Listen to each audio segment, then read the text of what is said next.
Welcome to Talking Trail, and today things are a bit different. I am going to be your interviewer, and I'm going to be interviewing your normal host. My name is Jose Brosas. Thank you very much for having me. Before we actually get started on our main topic, something major happened on the weekend. Rob, what was on the weekend? Running Wild put on their Mount Solitary Ultra. Now, why is that a big race? That is big race because it's probably, other than the UTA distances, the larger distance, the ultras, it's probably the toughest other race in the Blue Mountains. That's been running for a while, since 2011, I believe. It's just a beast. So compared to 6 foot, which has obviously got the prestige and the history, it's the same distance, but it's a lot harder. And we talked about that in the last episode. That I was suggesting it was probably an hour harder. And that was my experience. But I also need to say congratulations to Annie, who got on the podium again with a big win. So Thank you very much, guys. Yeah, never underestimate the beast that is Mount Solitary. Wow, what a day. So it wasn't quite an hour. I was thinking as I was coming down towards Lura Creek, Rob, I should be finished by now. But look, it was a great day and I'm very, very happy with the result. What a beautiful race. And the event just was so smoothly ran. The course markings again, never got lost, which is saying a lot again for me. So I think, to Running Wild, the committee, the volunteers, that was brilliant. It was really, really good. And Tommy Payton had a win. What a legend. He just keeps getting better and better the more trail runs he does. So, very impressive win. Bit of time between first and second, and the top three on the podium. So, but we also need to talk about Charlie Simpson, who we mentioned last week in how her running's coming along. She also got on the podium. She did. So Charlie and I are quickly becoming used to standing together on podiums, which is really, really nice, being that she's local and we do run together on a Wednesday. So that's lovely. She's doing so well. She's still so young and proving to be such a force in the field. And it was lovely to share that podium with her again. And Jessica? It was a lovely, lovely day. And a big shout out to Squinters, actually, because they gave us the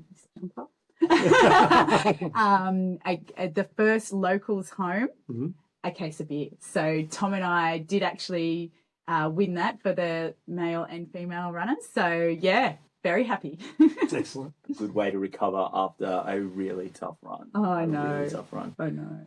And one other thing that was different about this year's race was that they had the early start, which was quite novel. And so we had a number of people who left an hour earlier and managed to get it finished. So it was great. I think everyone did, didn't they? Like from those early starters. Yeah. Oh, it's great. All right. So we're going to talk about UTA. Yeah, we're on to the main show. So why I am here today is because in around 20 days, there are going to be thousands and thousands of runners coming up the Blue Mountains to take part in the event called UTA, or Ultra Trail Australia. Now, we've got a couple of people here as your normal hosts who have so much knowledge about this race and trail running around the mountains as well. And we thought it'd be a great idea for me, as somebody who doesn't know a lot about trail running, to come and ask questions that really might help runners that might be starting, that might be maybe looking to maybe hit a PB, maybe buckle if they're taking it, or maybe even taking that step up to do that miler kind of training as well. So what we wanted to do is really open it up to some questions that people might want to ask but not normally ask. So some of the questions might be really, not really personal, but might be really suited for what you guys would do, but also might really suit anyone. So before we get started, for people who don't know you two, can you guys go through your UTA experience and who you are as well? So first up, ladies first, Annie, to you. Okay, so I'm Annie Hannett. This will be my 5th UTA this year. Started with the 50K. I did that twice before going for the 100, which was in 2024. And then last year was my first 100-mile race. And, I tell everyone it was one of the best days of my life. So, I loved it. And this year I'll be tackling the 100K again, but yeah, with a little bit more of hunger in the race, I guess you could say. Okay. So I did the very first North Face 100 as it was then, before it became the Ultra Trail Australia 100. So that was in 2008. Yeah. 2009, I'd been injured, so I ended up taking part in another race that was held at the same time of year, which was the Wild Endurance 100. That was a teams event though, and so I got back into the North Face 100 again in 2010 and did it again in 2011. Stepped away for it for a couple of years, went back in 2014, and then I think because they changed the course, so I thought, oh, that's interesting. I'll take part again. And then I thought, okay, I've done that. And then they changed the course again. And so I went back in 2017. And then I think my last 100 was in 2021. Okay. I think. With plans for more? Oh, well, I figured doing it 6 times, I was done. Actually, I thought that after the third one. I went, oh, well, you know, been there, done that, got the T-shirt. You know, I don't need to come back and keep doing the same event. I wasn't really interested in dropping down into shorter courses. I was starting to get into the bigger events by then, longer events. So, and this is not going to, so just, you know, I sent them all these questions so they knew what it says, but I'm going to ask you something off the cuff here because you did it when it was the North Face 100. Yeah. And now it's UTA. Briefly, what's the difference? What was the difference between the two? Because you would have seen the best of both of them, really. So the course, definitely, the start and finish was different. It used to start at Phillpott Resort in Lura, and then you'd run out across the top, drop down, Federal Pass, and then go up the Golden Stairs, and then you're out on Narrowneck. Okay. So, yeah, so it started and finished at the Phillpott. Obviously, North Face were the major sponsor. Tom Landon Smith, Tom and Alina, it was their event, and Tom's still involved, even with the UTA now. But the first year, there were only 2 events. It was a 100K run or a 100K team event like with a relay. 2 people, like a relay. Right. Awesome. And so it was roughly, I think it was like 52Ks and 48Ks, something like that, because of just where the aid station was in the Megalong. So there were only 160 people that started the first year. Yeah. Fun fact, because it had never been held in the Blue Mountains before, the organisers weren't sure how many people would finish it, how many people would do it, like what sort of time it would take. Yeah. So to get a silver buckle, so they did have a silver buckle. To get a silver buckle, you had to do it in under 20 hours.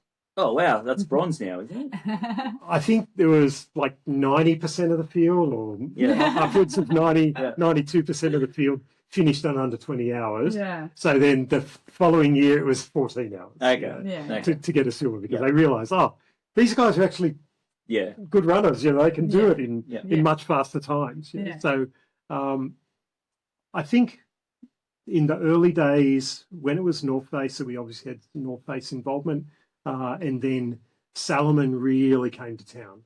So we had Killian Jornet, Francois Dane had come out.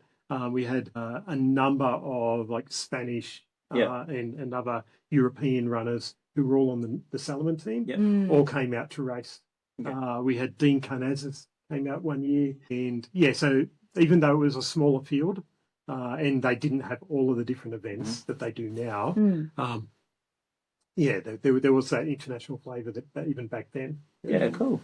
Yeah.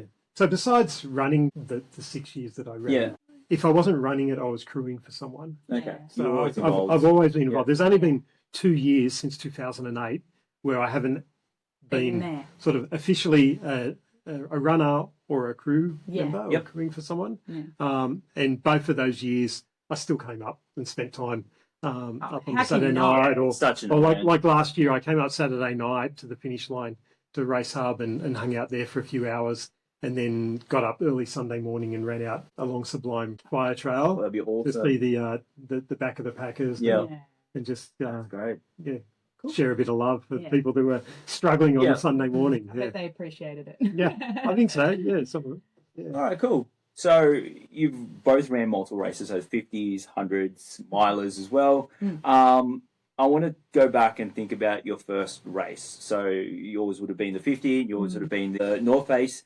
What was your game plan for that? Because we know you guys know so much now, but back then, when it's your first race, what was your original game plan? So being my first 50 kilometre that I'd ever ran, so I'd only ever done a marathon and it was a flat marathon. So my game plan was just to try and finish. I think that's the biggest thing that I can tell you, that it wasn't about time. I had no expectation about time. It was just, can I get this done? I wasn't very good at fueling back then. So it was definitely a lot of lessons were learnt. Fair enough. Cool. Rob? So mine also was just about finishing. So I'd only really taken up trail running 2 years before that. So in 2006, I started trail running and I did the Wheelie to Billy as my qualifier to do 6 foot. So then I did 6 foot in 2007. And then a year later, I'm doing 100K. So I'd never run more than, I did a 150K run in training for the North Face 100. Okay. Wow. So it was all an unknown. I'd never done more than sort of 8 hours on feet at that stage. And I was also raising funds for Camp Quality. There was a charity that's near to my heart and my family. So I actually thought, oh, well, I'm doing something that I've never done before. It's a huge challenge. So I'll raise money. So I had no idea how long it would take me, or even if I'd finish. So I actually got people to sponsor me per kilometre rather than When you great finish. rather than for the finish, because I thought, what if I don't make it?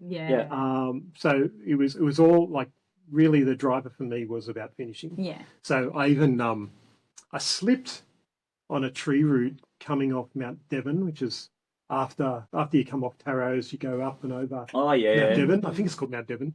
And I was coming down the other side towards Medlow Gap, and I slipped and sort of, I thought, oh shit, I've torn my hamstring. And then I'm hobbling along and like rubbing it and thinking, oh God, I've got all these people who are sponsoring me, and I've been working with Camp Quality to be a fundraiser, and I'm out, and I'm only sort of, by this stage, 16, like less than 20 Ks into it. And I thought, oh no, this has all turned bad, really. And then I thought, you know what? What if I pull out, and then I get to Monday morning, I go and see a physio, and then go, oh, it was just a strain, you know, so, you know, you'd be fine. So I went, yeah, bugger it, I'm going to keep going. And it turned out to be, it was a grade 1 tear, but I got it finished. That was good. Good work. Camp Quality appreciated that, I'm sure. I did. I was really proud of that. Also made my time really slow because I took 136 photos along the way with a camera. It wasn't phones back then. It's 2008. I was still out of mobile then, but I was actually taking photos with a proper camera. So I had to keep getting it out of a plastic bag, you know. And so very, very different run to anything else I've done since. Cool. All right, awesome. So that was kind of like your game plans. You were talking about your first race, and as we become better runners, we evolve, we kind of learn stuff. So your last race, I guess yours was on the weekend, and also you know, your last race, Rob. What has changed in your, I guess, your game plan? Like when you're looking at those races that are coming up, what has changed now that you're a more experienced runner? I remember something else. When I did my first 100, I was so nervous about drop bags and crew, and I mean that still comes into play. But as I prepare for my next 100K or even the race I just did at Mount Solitary, it's more about I carry all the fuel on me except for when I have crew to meet me, so I don't worry about drop bags anymore. I remember it was really funny, the first 100K I checked into at UTA, and I looked like a pack horse. I had so much gear. Lucy Bartholomew was walking past us. She had just checked in, and she actually gave me a little giggle as if, oh, first time? Like, I'm here walking up with basically a rolly suitcase. Like, whereas what's changed for me is you just learn to become a lot more organised. So now I don't rely on drop bags. I have someone I can trust that's going to meet me there, and it's about being quick and in and out of aid stations, carrying my gels. I know exactly what I need. I think the first year I had canned soup. Like like I never got opened. But like, who's making a meal like that? Now I don't even have proper food. Like I just use gels. So I'd say that's my biggest change. In relation to your food, sorry, I'm just going to jump in here. Yeah. Do you look at like the menu of the aid stations as well? Something like, okay, I know I can stomach that, or that's not really you. I don't use anything at aid stations. So I rely on myself. So have you always done that, or is it something this you is got used since to? I've become a bit more competitive, Okay, I cool. guess. Yep. When it was my first couple of races, it was like a party at the aid stations. I'd stand there and look, that's great. And if that's what you want to do, then excellent. But when you're sort of trying to go quickly, I think it's about getting in and out of those aid stations very quickly and knowing what to eat that's not going to ruin my stomach. So that's that classic evolution of your first race. Yes. You're seeing it now, it's moved on. Yeah. Yes. Cool. Yeah. All right, Rob? Yeah, I am a completely different ultra runner in terms of my preparation and what I do mid-race. So that very first year, so I was a complete novice doing an ultra. And I also had a crew who were complete novices, had never been to an ultra and seen what the pros do. So I had it in my head when I got to the Old Ford Reserve, which was where the aid station was, that it would be mid to late afternoon, starting to get cold on the Saturday afternoon. So I wanted a hot cup of tea. So I rocked up at the aid station, and then we got out the billy and the gas burner and started. So then it had to wait for the water to boil, which was fine because I think I decided I'd put on long skins, for the night section. So I had these long compression tights, which, 50K in a run takes you a while to get them on. Yeah. Oh, yeah. It takes you a while in the best of days. Just, the hip flexors kept cramping after that. Yeah. And then the tea was made, but it had just been boiled. So it was like, it was way too hot for me to drink. So then I had to wait and then for it to cool down enough so I could drink some of it. So there was just a whole lot of real newbie errors like that. Yeah.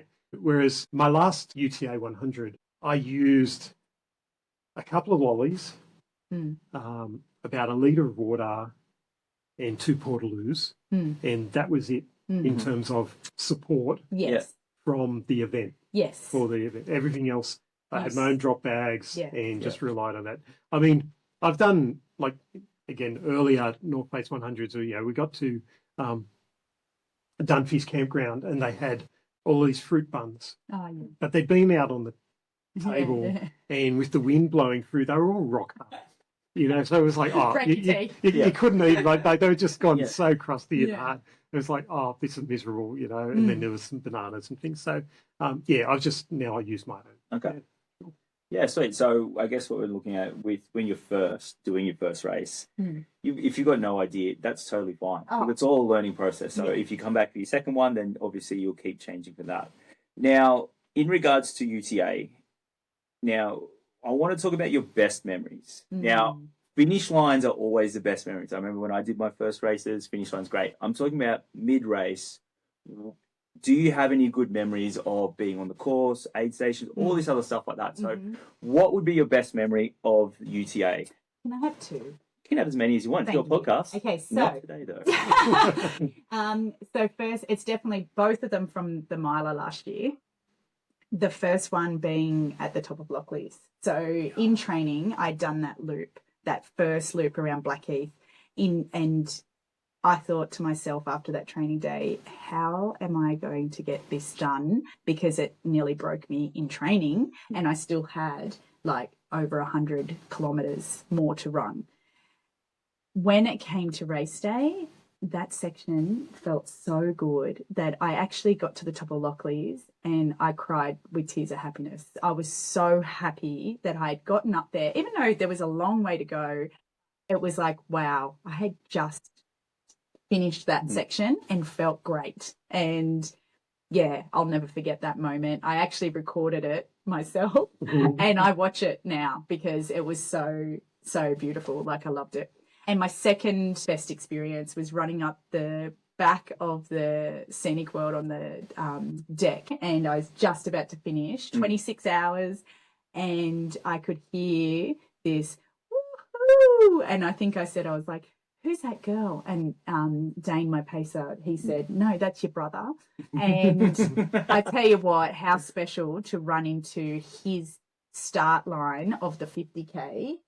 He was starting the Saturday as I finished, and I'll never forget that moment we had as I was running into the chute. Before I saw anyone else or my loved ones, I saw him first, and I could see how proud he was of me, and I'll never forget that.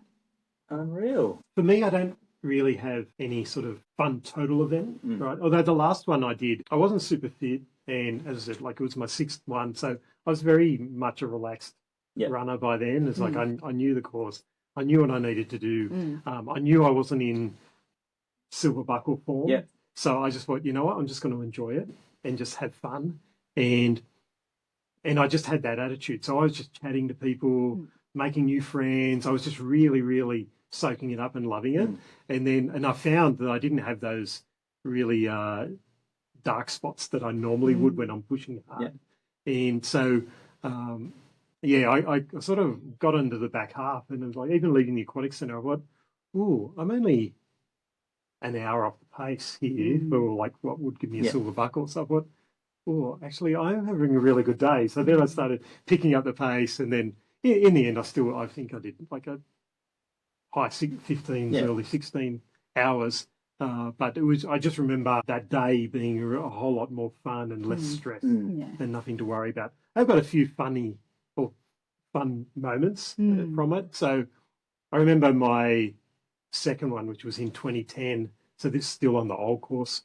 And we were talking about Charlie Simpson. So this was Dean, Charlie's uncle, right? He came across me, and I think we had only about 7 or 8 kilometres to go. And he's like, come on, Rob, we can be sub 14 here, we can be sub 14. And we looked, and it was like we had 35 minutes or 40 minutes to do the last 5Ks or 6Ks. We went, it's doable.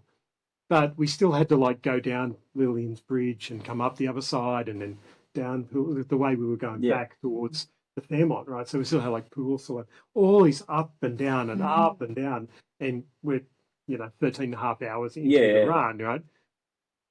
In the end, I just said, look, I'm cooked. You go for it. Good luck. Anyway, I saw him at the finish line. I came in at 14:15, and I said, "Did you do it? Did you do it?" And he just cracked up on me. He goes, "No, I was like 14:08 or something." There's no chance. Another time that's memorable to me is I'd got to QVH, and so this was new course, so we were heading down Kadumba, and then going to run along the bottom, and then up. And I'd been cramping. I'd had a horrible sort of from Nellie's Aquatic Centre around to QVH, and Jared Cox was crewing me that year, and I just said to him, "How many salt tablets have I got in that bag?" And he goes, "About 12." And I said, "Chuck them all in." And so I put them all into a soft flask. So I had salt tablets in this one soft flask, and then a normal soft flask. And you know what? I did not cramp the whole way. Every boat was very salty, but I didn't cramp. So that's another like sort of fun moment. Yeah, cool.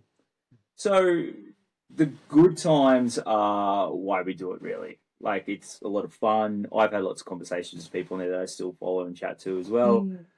But we all know that in the sport that we love, it's not just all roses. There are really hard times as well, especially mid-race, whether you're doing the 22, the 11, whatever distance you are, if it's your first distance or whatever happens, we can hit those real dark spots. So we've talked about your fun spots, your fun times and fun memories, but what's your worst memory, like when you're in that hole?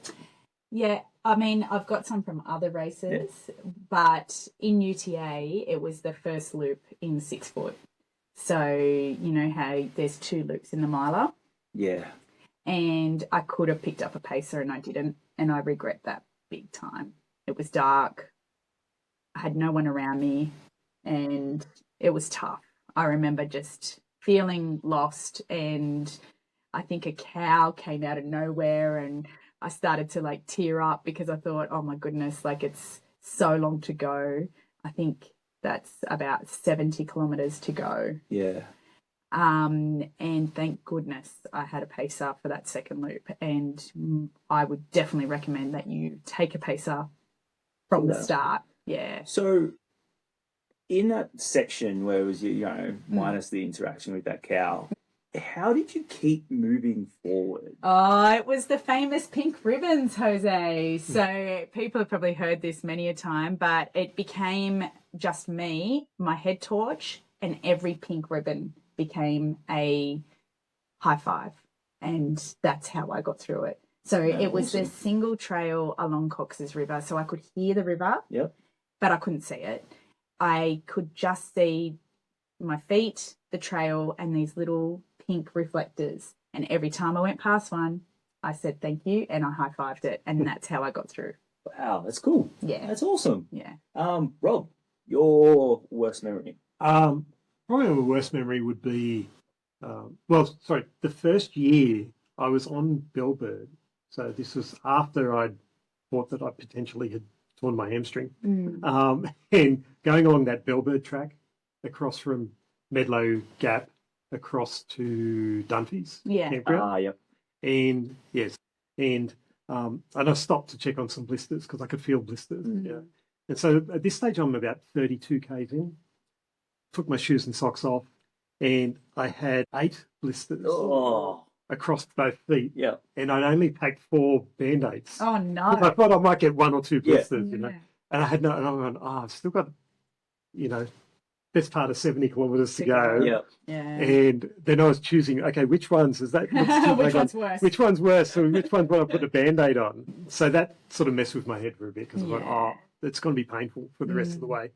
But I think it was one of the later hundreds that I was just really struggling and getting cramps. So on Nellie's Glen, on the stairs going up, and I think I dropped something. I dropped my head torch or something, and just bending over to pick it up, my leg just cramped, my hip flexor cramped, my calves were cramping, everything was cramping, and I just sort of hobbled like Tin Man all the way to Aquatic Centre and all the way along that Prince Henry Cliff Walk. We had to go from the start of it around until we got into suburbia, and just so many people overtook me, and I just couldn't run at all. And I'm like, come on, I'm only like 54, 55 k's in. Yeah. I shouldn't be this bad. And I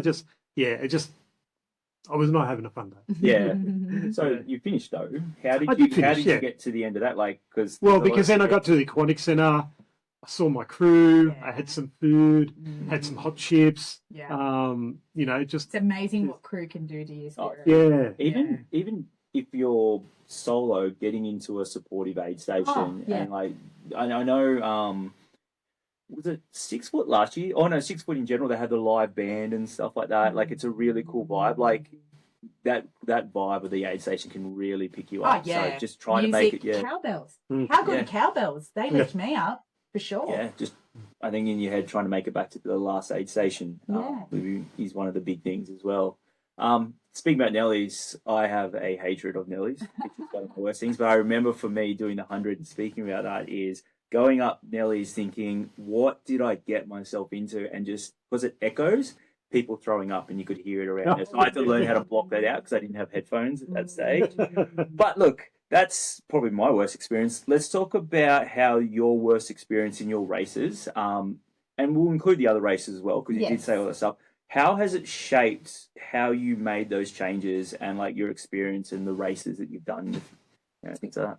Yeah, I've used it like when I've been feeling that lowest of pain caves. I've spoken about this before with you, Rob, about it's a tool you learn when you overcome something and you use it, you might bring it out again for the next event. So for me, Cozzy, I said I felt so bad at one point that I was praying to see a snake to end it.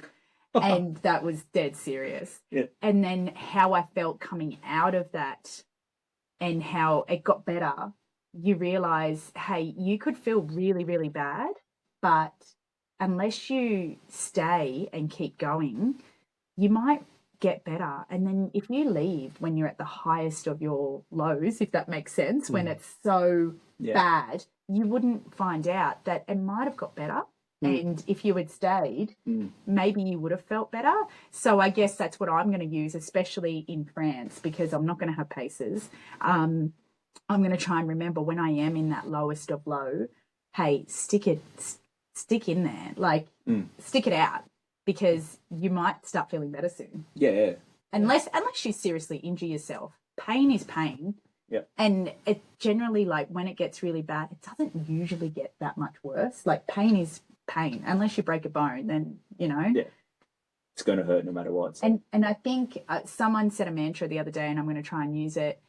It's a privilege to be able to do this. And that's what I want to remember.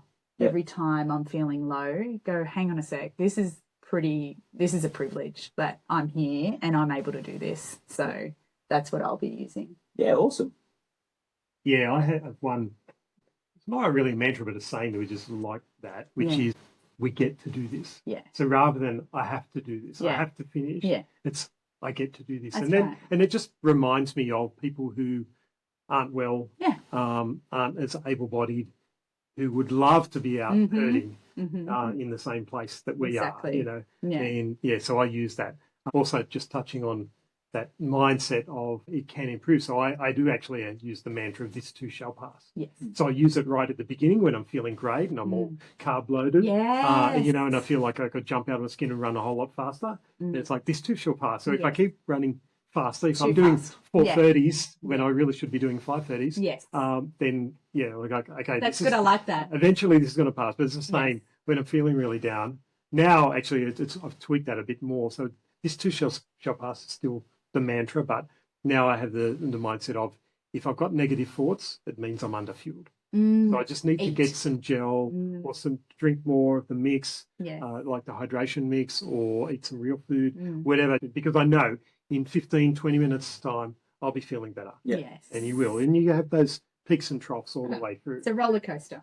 Yeah. The other thing that how my running now is very different and it comes from each and every race that I've done and big training run, like how I treat my feet now in the lead up to like going through a range of different socks and hearing everyone's version of what's the best.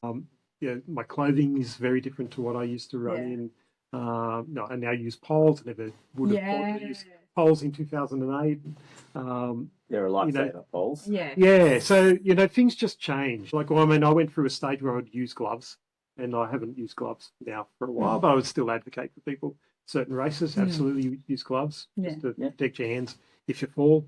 I think just using everything as a stepping stone to a better me is a way to think about it. In terms of UTA, this race, irrespective of your event, I think if I'm going for a time or a PB or a buckle, then it's about training better and being more focused, doing the strength work.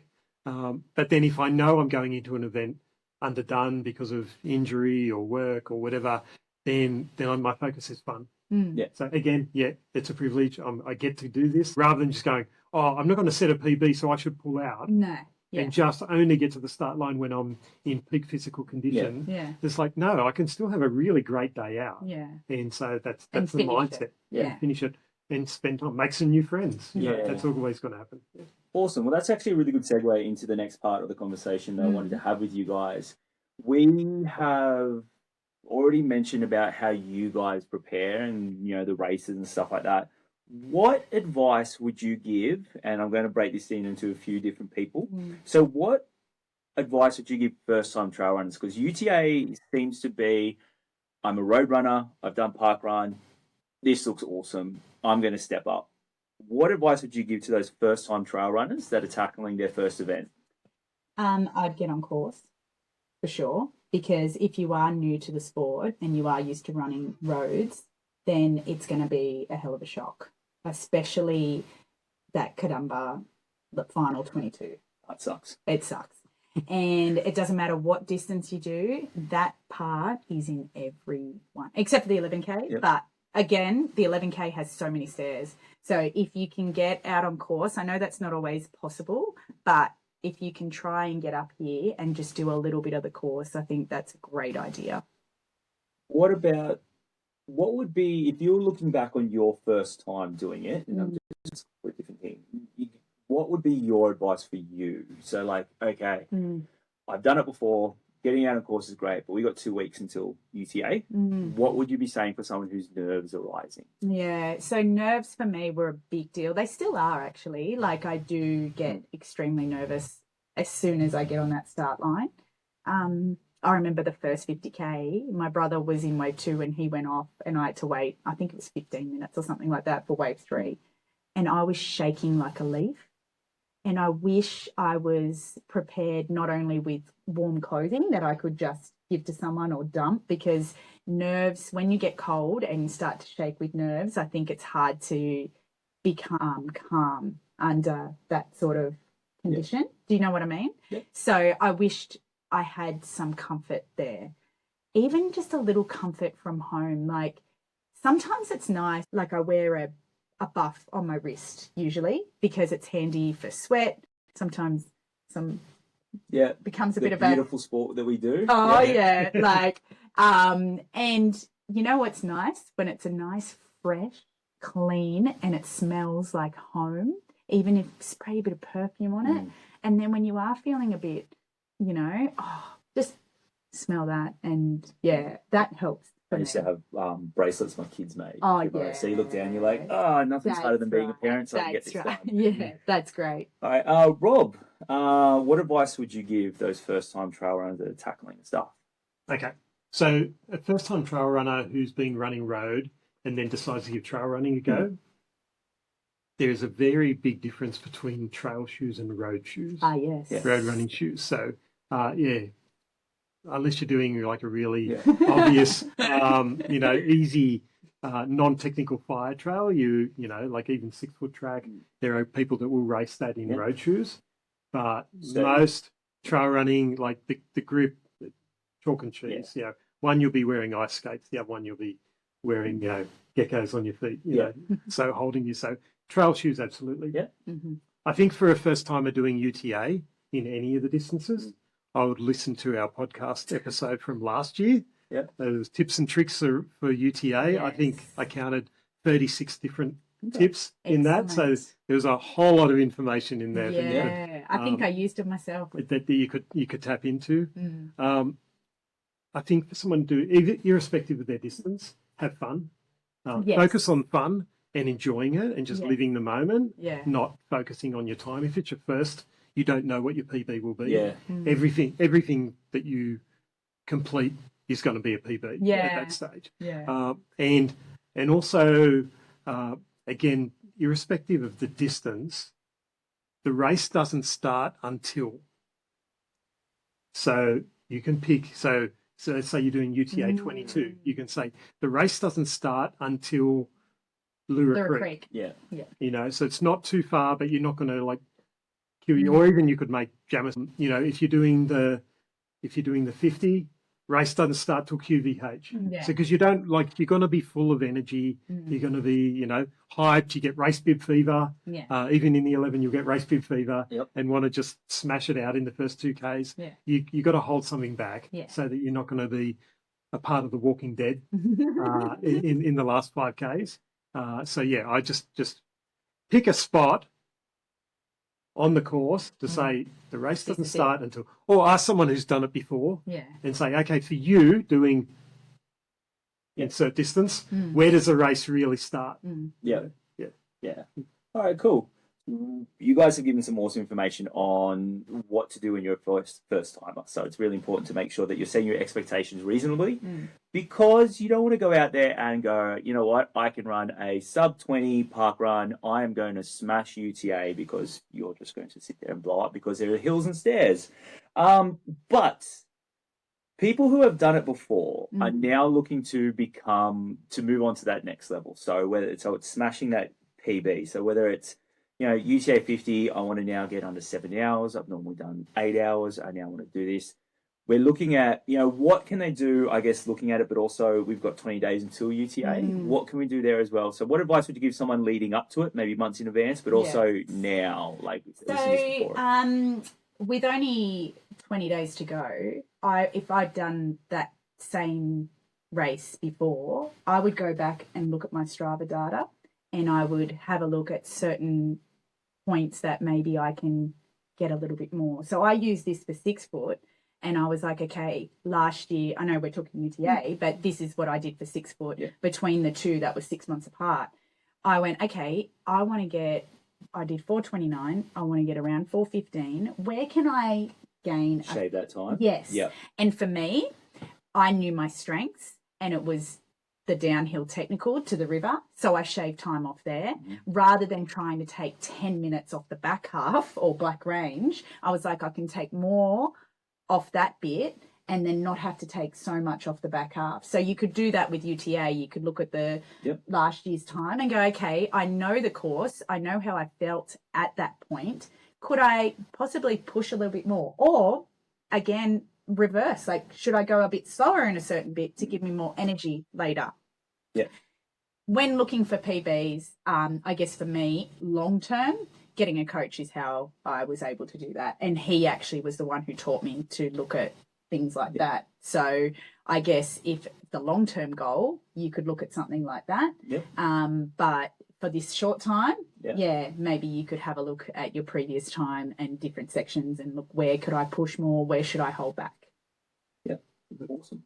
Yeah, I agree. I would. So if in this scenario, someone has done that event last year or previously, and they're doing the same event, but they want to do it faster. So they want to get a new PB. Yeah. I would absolutely look at the event that they ran, how they performed on each leg, right?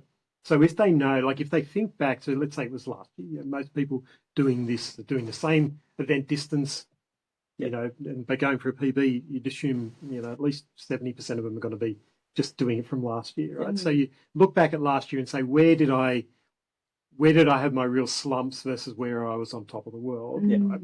Because you want to sort of average that out. Then, so if all I want to do is take 2 minutes off my last time, right?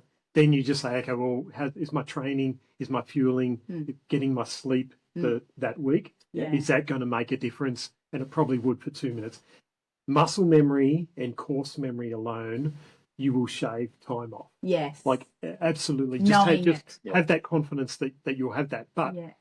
if I'm going for a PB and my training, like I'm a year on, I'm more experienced, got better gear, whatever, and now I've got a time.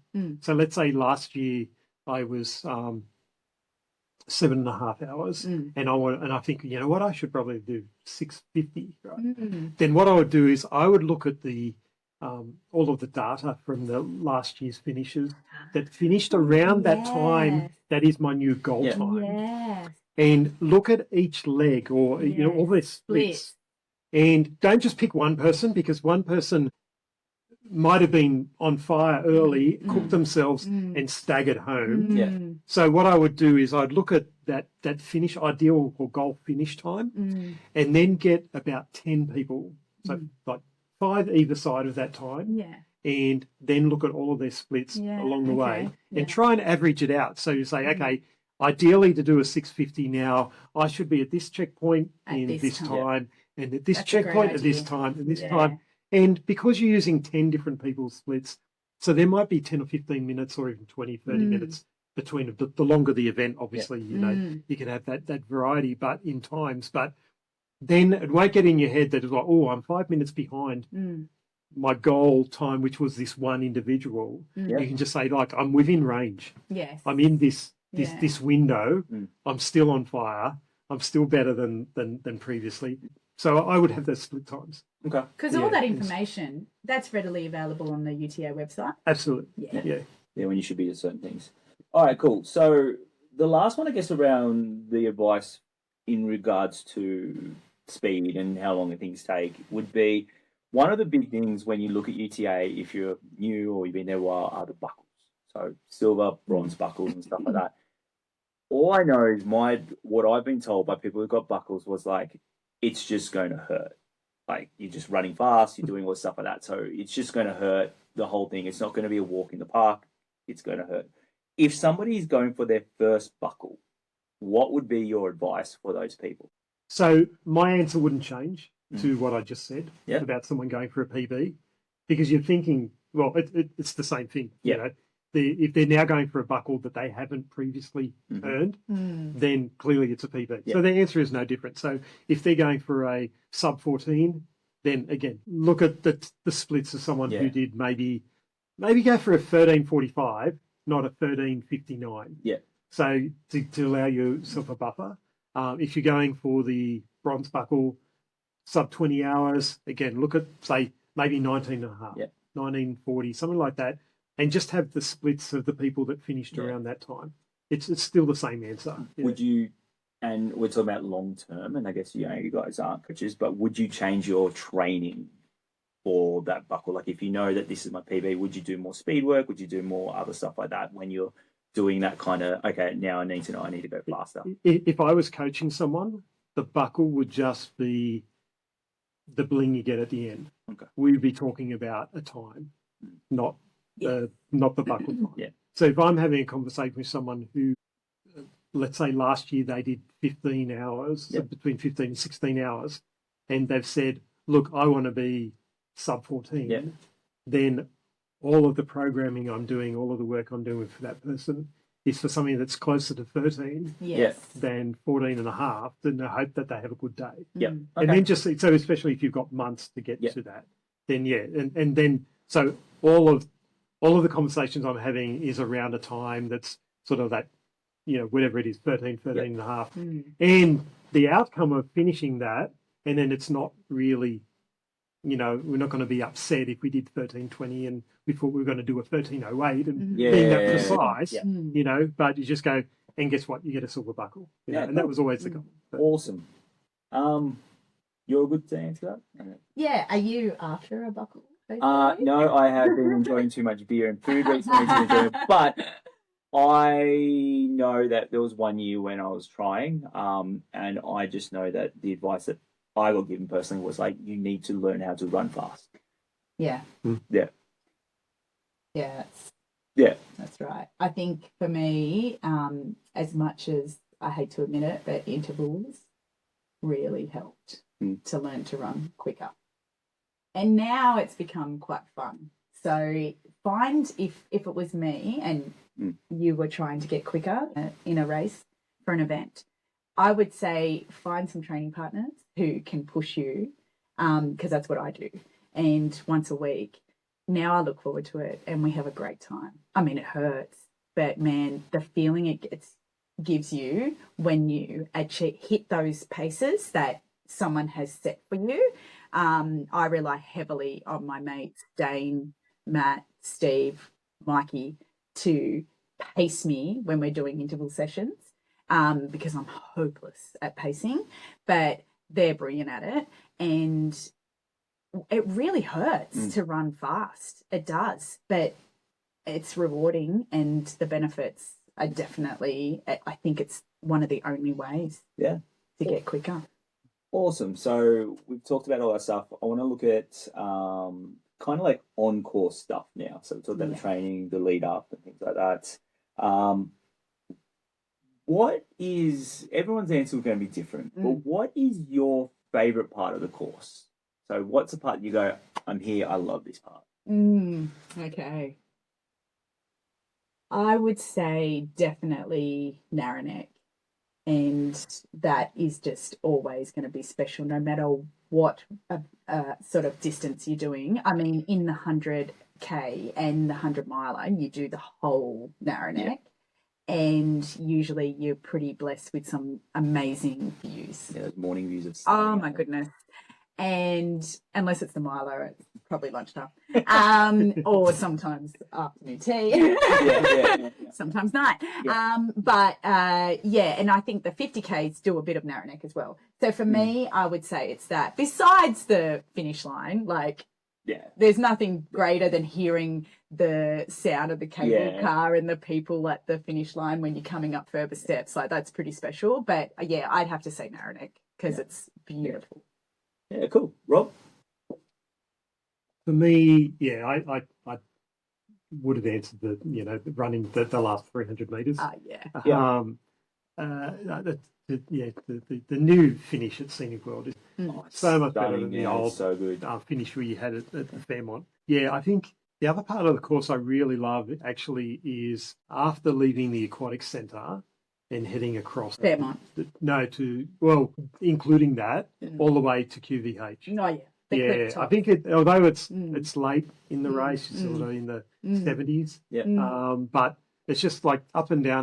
But you go past waterfalls and, the pools and, it's difficult and, you're going to walk some sections of it because of the stairs up. But it's just a really nice one. You normally see some of the lyrebirds and bush turkeys there as well. Yeah, nice.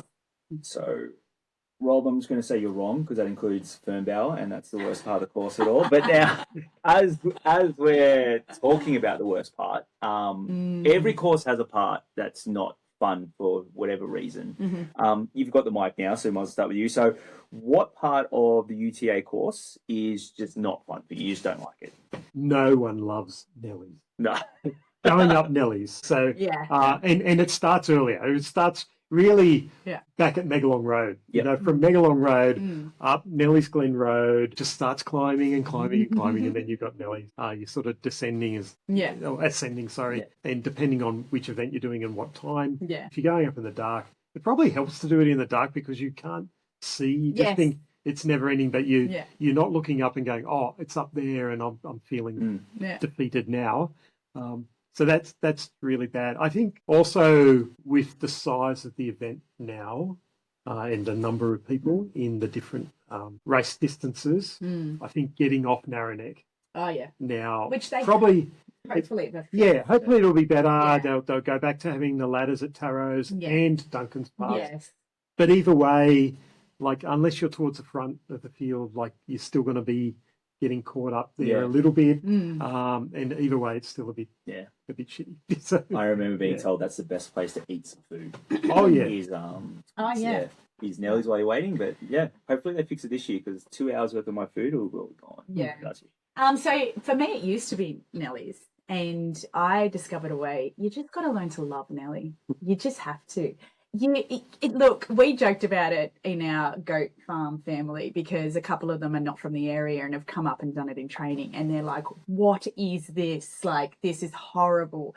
And my trick with Nellies is I've tricked myself into looking forward to it, which sounds silly, but the more times you do something, and that's not possible for everyone, I do feel very blessed that we're so close to it and we can just go and do a Nellies up and down with no problems, but is do it as much as possible and you realize it's not that scary. So I even approach the stairs and I'm like cocky with it. Like I'm like, oh, hey Nelly, like, it's just now I'm not worried about it. But one area that I don't think I'll ever get friends with is the back climb up to and that's in all the races. It is in except the 11. But so once you get the second creek and then you start climbing, I remember in the Mylar, the whole race, I was having the best time, had a bit of a down moment in the 6 foot loop, but all I kept thinking is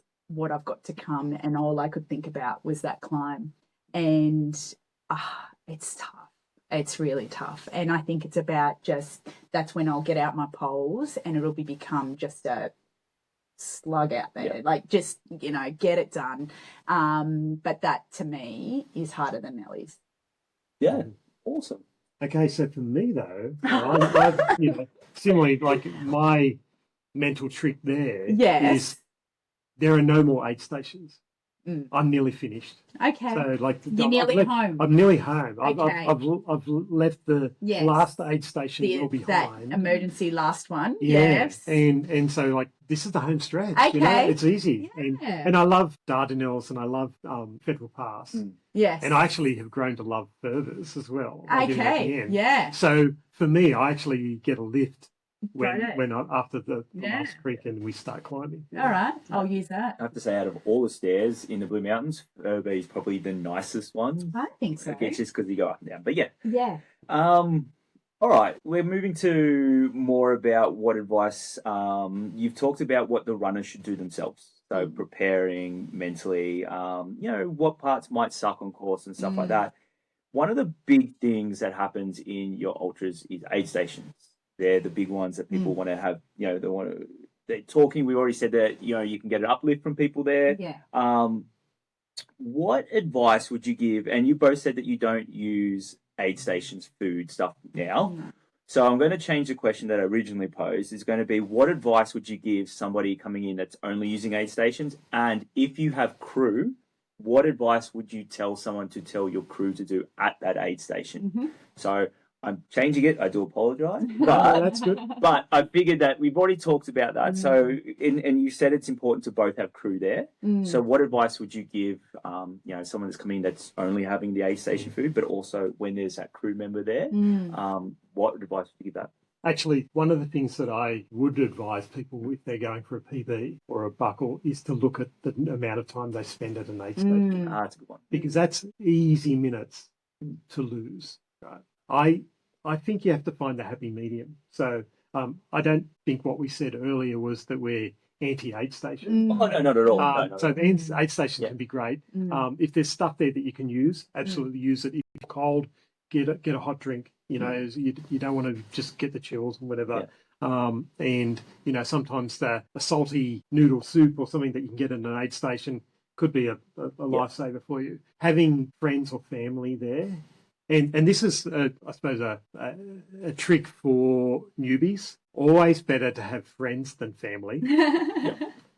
And more ideally, friends or family who have done ultras or have spent time at ultras and understand. Because one thing you feel guilty about is that you've had family or friends hanging around all day to serve you, and you come in, especially if you're going for a PB, right?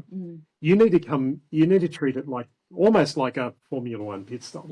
I'm in and out. You know, if you watch the documentaries and you know, watch any YouTube clips of the elites, they're like practically throwing their vest and catching their flasks as they're slowing down to go past the aid station. You know, I think you can win or lose your race in aid stations. So one is feeling guilty, like I need to sit down and hang out and socialise because these people have been here waiting for maybe 2 or 3 hours, waiting for me to come into this aid station.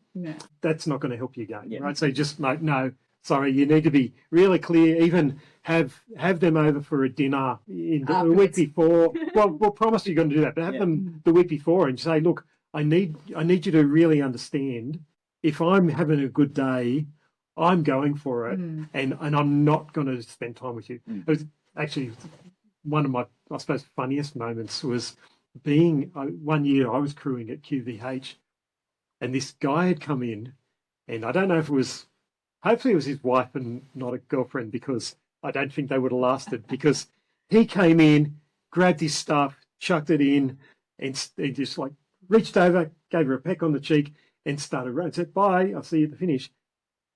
And she just stepped out, like onto the track where all the runs are. She goes, is that it? I've been here for 2 hours, and that's it. She was ropeable. Like, I don't know what she expected, like for him to sit down, talk about his day, whatever. He was a man on a mission, and she was so angry that he was in and out in 30 seconds, right? So everyone else around, like, they all laughed, of course, and then they're like, oh, look, this is how it is, and look at these people, you know, settled her down. But she was livid, absolutely livid, and just didn't get that at all. So I would absolutely be saying that. I think you can rush too fast through an aid station, and you hear of people who've had bad days, like, oh, I didn't stop and refill my flask. I didn't stop and treat that stone that was in my shoe when I could have. So seemingly wasting 2 or 3 minutes extra at an aid station could save you if you're doing 15 to 20 minute Ks, you know, later on. So use the time that you need, but don't use more time than you need. There's a big difference between filling your flasks and not filling flasks, or sitting down and having a cup of noodle soup next to the campfire, sitting there in an aid station. But which leads me to mine, don't get comfortable. I think people talk about the aquatic centre as being one of the places that a lot of people drop out in the bigger races, in the 100 and the miler, because you come in, it's inside. you're warm, you got your friends there, your family, you sit down, they put a rug around you, might get out a massage gun, and then all of a sudden you can't stand up. So for me personally, I guess it's different depending on what you are trying to achieve out of the race. For me, I don't sit down. That's my number one rule. I never sit down. I'm not saying don't if you need to, if you want to change your shoe or get a rock out or you just need to sit down. But for me personally, I never sit down. I've got excellent crew who now, we've done this a number of times, they know what I need. So that's why be organised. Have that meeting before, even if it's a little spreadsheet, whatever you need. Just be organised so they know what you're going to want when you come in. If you're doing the race a little bit less competitively and you just want to have a great time, like I'm still having a great time, but like it's more about taking your time with it, then yeah, you can come in, have some food or have some noodles if it's going to make you feel good. But I would still not get too comfortable. I would try and stay focused on what you've got to do. Yeah. So one other thing you will see at these events, the really well-oiled machines, if you've got crew there who, you know, come with bags, they'll lay out a blanket or a towel and put a whole lot of options down because you might think, you know, when I get to QVH, I want the cherry flavored gels and you know, and give me that peanut butter sandwich, right? You might turn up there and go, the last thing I want is cherry and forget about that sandwich. Like that was a dumb idea, right? So the best ones will have 3 or 4 flavors or even more laid out. And then it's just like when they turn up, the runner, What do I feel you're like? just like, what do I feel like? Okay, I'll grab that. I'll grab that. I'll grab that. Everything else just gets sort of scooped up back into the bag. You know? You talked about what you're doing with your crew, and would you have your crew monitor your fuel intake? That's a big thing that I guess. Like, would you be like, you've come back and you've still got 2 flasks of tailwind, you probably should have only come back with half? I guess I would take that responsibility on myself. Okay. So I would be looking at my watch every 30 minutes. My alarm goes off. I know I've got to have what I'm carrying empty by the time I get to them. So I take that on myself. Obviously, if you're struggling, I guess, and maybe not able to keep track of that as easily, then yes, your crew could possibly say, hey, you haven't drank anything. These are full, definitely.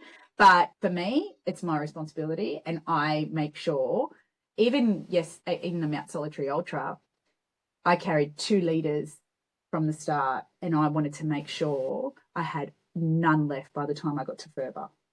So even when I didn't really feel like I needed something, going downhill at the start, you know, going down Canumba to the single trail, I was drinking because I knew I had to get through these 2 litres. And I only just did it. I think I was coming up Phillpott and I finished my last flask. So I personally take that on myself. Yeah. Well, I think a different perspective on that is, and this is really irrespective of whether you're going to be taking 12 hours to do the 100 and you're, you know, quite a fast runner, or you're going to take 44 hours to do the miler, or even if you're going to take 9 or 10 hours to do the 50. If you've got crew, then I think use them. Right. Bear in mind, if they're arriving at the aid stations early, then they're sort of checking their phone, talking to other people. You know, so why not give them something to do? Okay. Right? Yeah. And if you're doing an ultra, you know, you're not going to be sharp the whole time, especially if you go into a second night or anything like that. So absolutely use them. So give them a spreadsheet that says this is what I expect to take for the distance of each leg and the time of day and what the temperatures are, taking that into account. And then get them to check that off. Right? I actually saw over the weekend, I think it was UTA shared some video of Beth McKenzie coming in, and you saw the young daughters wipe.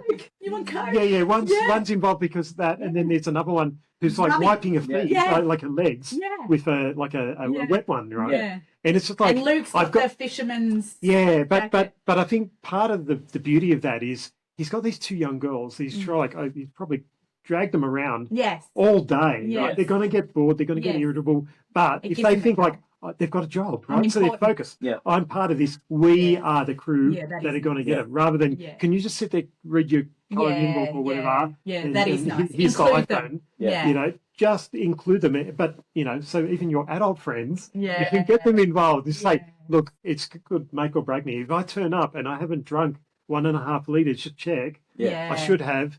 Make sure I'm doing that. Make sure I don't have 7 gels still in my hip pocket. Yeah. That make sure, keep me accountable. Yeah. Then we'll win. Yeah. So what I've learned, what you told me, Rob, is to get my crew to wipe me down with wet wipes at every aid station. So what we have is, we've talked about race day strategies, we've talked about mental. What do you guys do, or what advice would you give a runner 1 week, 2 days, and a day before a race? So 3 answers I'll need. So the week before, yeah, you would have started tapering, I guess, by now, with a week to go. I wouldn't stop running altogether, but I would make sure I've had, for the 100K and the miler, I'd had my gear, mandatory gear, checked off at Summit or other locations. So that's done. I'd even have, if you're going to do drop bags, I'd have them set up ready to go. Like, this is what I'd do the week of. Yeah. So the night before, you're not frantically trying to find things. I'd have that done already, marking off my checklist. So have I got everything I needed? That's good to go. A couple of days before, I'd be starting to carb load big time. So it's all about the food for me. I'd be really, and carbs don't always have to be like actual food, that is great and helps, but you can do liquid carbs too. So leading up to any event, I always start drinking. I drink Precision carb and electrolyte mix, and I'll just drink that as a drink during the day. So that's easy. Honey is a easy way to get carbs in. So if you go, I can't possibly eat any more, well, you can drink carbs. You can, it's easy to add things like honey to your cereal, things like that. So that's what I'd be doing about 3 days out. Day before, well, I would do a little shakeout personally. I think that's important. Get the legs ready, sort of focused, and start to really think about what's going to happen the next day for me. And I would try my best to get a good night's sleep. I know it's not easy, but just try everything you can to make sure that you've done all the hard work, the training's done. Try not to think about that. There's no last minute cramming. You're about to run 100 kilometers, 100 miles, 50 Ks, whatever it is. So I would have a big bowl of spaghetti bolognese. I actually usually always have that the night before, and try and get into bed early and put my phone away, even put it on airplane mode, because you don't want to hear beep beep, like people messaging you, because it's lovely to get those good luck messages and things like that, but you don't want it to affect your sleep. So I actually turn my phone on airplane mode so I can't get disturbed, and get a good night's rest. Yeah, again, we covered a lot of this in the last year's tips and tricks, but Toenail Tuesday. Let's cut your toenails. Nice. Tuesday or Wednesday, but don't do it the night before the race. Yes. I fully support what Annie said. Carb loading, you could even use cordial or soft drink that week. It's fine, even if you're breaking your duck and you don't normally drink soft drink because you're an athlete. It doesn't matter a few days before an event.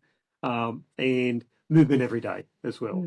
Don't just go, no, I'm resting now for the week. You don't want to start stiffening up. All right, so you've done the race, you planned, you run it, you've got your buckles, your PBs and stuff like that. What does the next day look like when you guys are refueling? And this is the fun thing for me personally, but what is your refueling? Refueling is the technical term, but it can be anything from pizza and beer to whatever. What do you guys do post-race? Yeah, it's funny how you think you're going to be starving. Sometimes I think, especially with the really long distances, I remember the miler, when I finished that, it was about 7:20 in the morning or something like that. And everything I thought I wanted, I just, as soon as it got put in front of me, I didn't want it. So it changes every time I do a race of what I feel like, and I just go for it, whatever it is. Doesn't matter what time of day it is. If it is morning and I want a burger, I'll have a burger. It's just go with what you feel like, because you'll see it and you'll go, oh yeah, I can stomach that, or I can't. I try and drink heaps. So not beer, Jose. I try and drink a lot of my recovery drinks. So I use BCAA's recovery, amino acids or whatever it's called. Amino acids. That's it. Yep. Lots of protein and stuff like that. Yeah. Yep. So I'll just drink that all day. And yeah, usually I feel like Coke heaps. And I don't drink Coke normally, but not only towards the end of a race, but even the next day. I don't know if because your stomach's a little bit unsettled from all the gels and something about the carbonated Coke, and it makes you burp and that makes you feel better. So, yeah, I probably go the full strength Coke. So I'm hearing Treat burgers, myself. Coke, so it's like a full Macca's meal. Rob, what about you? I'm the same. So depending on the time of day that I'm finishing, a burger, Yep. burger and chips is good Yeah. to celebrate, or a pizza, but I prefer a burger rather than having all that cheese. Yeah. And absolutely get some drink in, so get some fluids. So a recovery mix, a high protein recovery mix. Next morning, or if it's finishing through the night, the next morning I'll have 6 or 7 eggs. And whether it's an omelette or just fried eggs or whatever, just on toast. Not raw. No. You cook them. Just Rocky style in the... Just, again, for protein. Really get the protein. I also, straight after for that, not feeling like anything, ginger beer. Oh, yeah, that's settling. Ginger beer is very settling. So, that's good. I still think one of my favourite stories is one of the people you've interviewed before, Mel from Running Wild, where she was telling me after the 100 miles, she was like eating ice cream with like cookies as a spoon one time. And I was like, that sounds like this is why I do the race. Nice. All right, so we've finished with UTA. We've talked about UTA. We've got the heads up. The link for the other tips will be in there as well. One of the main things I really want to talk about is because you guys have been running for a while. Rob, you've been running for much longer than we have. What are the changes that you've seen in our sport? Like, it's become, I dare say, more mainstream now. What are some of the changes that you've seen since you guys have started running to where the sport is now? Well, I mean, I haven't been running for that long. I'd say trails, 5 years. But I'm seeing a lot more younger people taking it on. Yeah. Even sort of late teens to early 20s. It's like a thing, these run clubs. They've all got their little network, and I think that's great, just seeing everyone being so inclusive. And, that's what I've noticed. There's a lot more young people around, for sure. Yeah, which is awesome, because I remember starting when I was looking at running and stuff like that, it was all, and especially ultra running is always seen as the older person sport. It's like you went from organised sports to a little bit of running because your knees can't handle the organised sports, to then the ultra running and stuff like that. But Rob, you've been in this for a while. So what changes have you seen in the sport that we love? Yeah, I think the ages and part of that is the breadth of event distances. So it's not like, as I said, the first UTA 100, which was North Face 100, it was 100, or you did 50, at least 50 Ks. Whereas now they're offering a lot. There's from an 11 up, and they've got kids doing that. So most events now, I mean, we talk about Lonely Mountain every year. They've got 9 different events and distances from a 2-kilometre kids race, all the way up to a 100-miler. And that's common, now.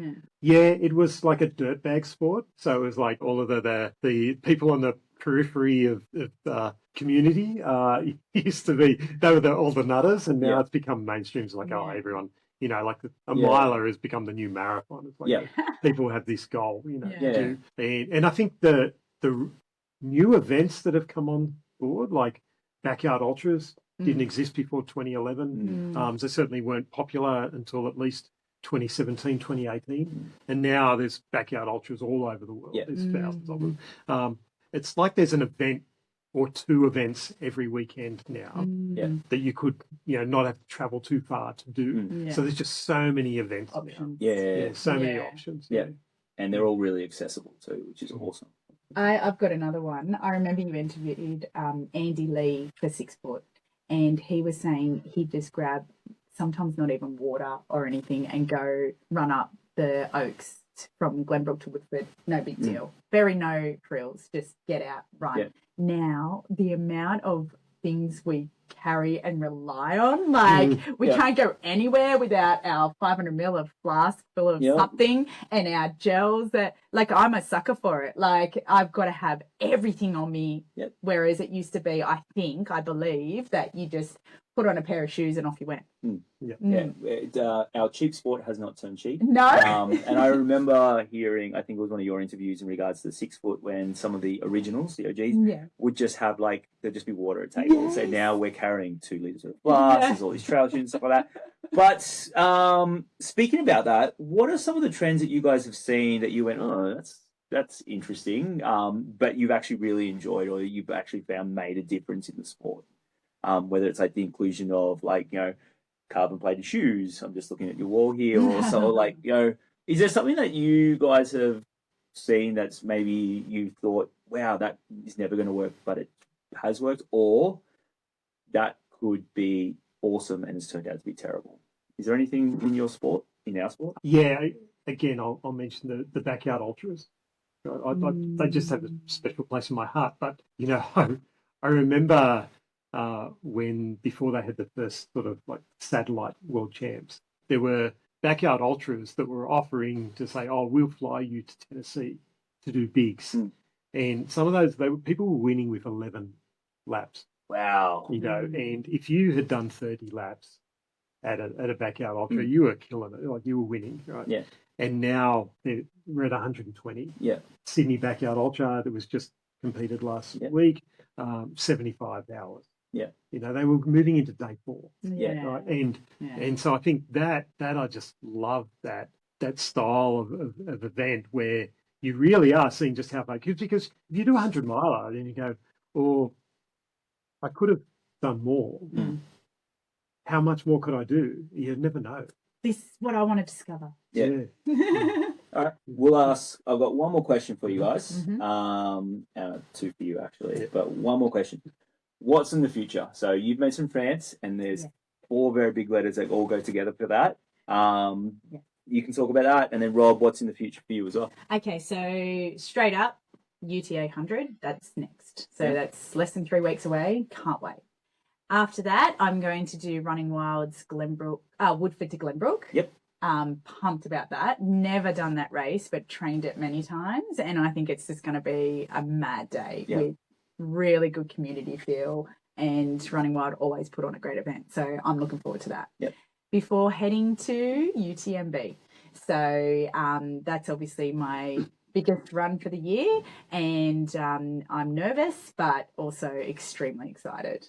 Awesome. Yeah. It's going to be huge. All right, awesome. Thanks for that answer. Annie, UTMB and all those awesome races, plus the return of Woodford to Glenbrook is going to be a huge year for you. So, Rob, what's in the future for you? What are you eyeing off? So at the moment, I'm living vicariously through other runners because I'm injured. I don't have any more races that I've paid and got an entry for the rest of the year. We've thrown down the challenge.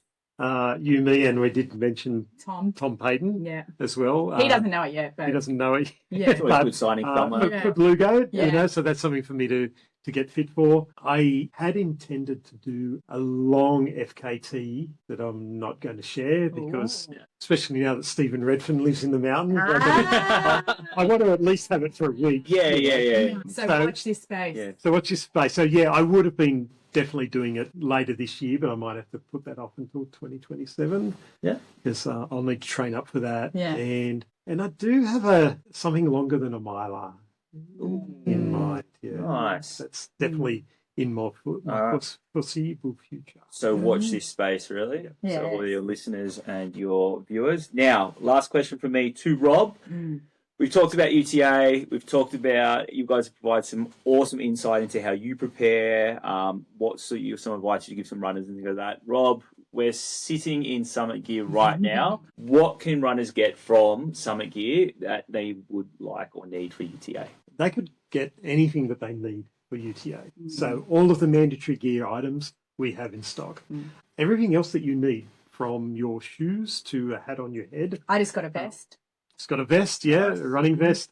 So we've got vests, poles, body glide, nutrition, hydration, socks, undies, you name it, we've got it. quite a range of fantastic shoes that are UTA friendly, rain jackets, everything you could need. You can get it here. Awesome. So they can buy their gear and get it all checked off at the same time if they're doing the big. Oh, absolutely. We've got the mandatory, we're doing the mandatory gear checks for people doing the 100 and the 100K and the 100 miler. And even, we've got some people coming in. It's their first UTA, even if they don't have to have the gear checked off.